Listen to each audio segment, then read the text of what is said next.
আপনি যদি কোনো বিষয়ে রাইটিংয়ে ভালো হতে চান, আপনাকে যে কাজটা করতে হবে সেই কাজটা আপনি নিজেও জানেন কিন্তু করেন না। সেটা হচ্ছে আপনার বেশি বেশি আপনার পড়ার অভ্যাস করা। ওকে, আপনার কী করতে হবে? পড়ার অভ্যাস। পড়ার অভ্যাস যদি আপনি করেন, আপনি দেখবেন আপনার যে বানানের যে ভুল হওয়ার যে প্রবণতা সেটা কমে যাবে।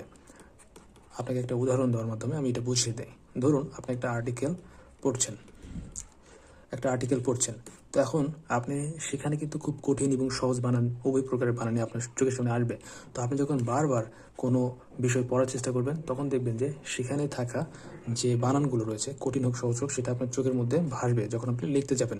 তো এই জিনিসটি যখন আপনি করতে থাকবেন, লেখার প্রবণতা, তখন আপনার মধ্যে যে জিনিসটি গড়ে উঠবে সেটা হচ্ছে রাইটিংয়ে ভালো হওয়ার বা রাইটিংয়ে ভালো করার একটা প্রবণতা তৈরি হবে। তো রাইটিংকে ভালো করার প্রথম যে ওয়েটা সেটা হচ্ছে আপনাকে বেশি বেশি পড়তে হবে। ওকে, এখানে একটা গুরুত্বপূর্ণ জিনিস রয়েছে, সেটা হচ্ছে রাইটিংয়ে ভালো করার জন্য আপনার রেগুলারিটি মেনটেন করে কিছু লিখতে হবে। এখন আপনার কাছে মনে হতে পারে যে আমি কী লিখব। ধরুন আপনি একটা আর্টিকেল পড়েছেন, তখন আর্টিকেলে তো বিভিন্ন বিষয়ের উপর লেখা থাকে। যেমন আমি যদি বলি যে বাংলাদেশের অর্থনীতির বর্তমান অবস্থা। ওকে, তো আপনি প্রথমে সেই আর্টিকেলটা পড়বেন, পড়ার পরে সেই বিষয়ে আপনি যতখানি আপনার মনে আছে সেই মনে থাকা বিষয়টাই আপনাকে লিখতে হবে। যখন আপনি লিখতে যাবেন তখন কিন্তু আপনি সব কিছু লিখতে পারবেন না। যেটুকু আপনি পারবেন সেটুকুই হচ্ছে আপনার অর্জন। ওকে, তো এই অভ্যাসটা গড়ে তুলুন, ইনশাল্লাহ আপনার রাইটিংয়ে ভালো হওয়ার প্রবণতা তৈরি হবে।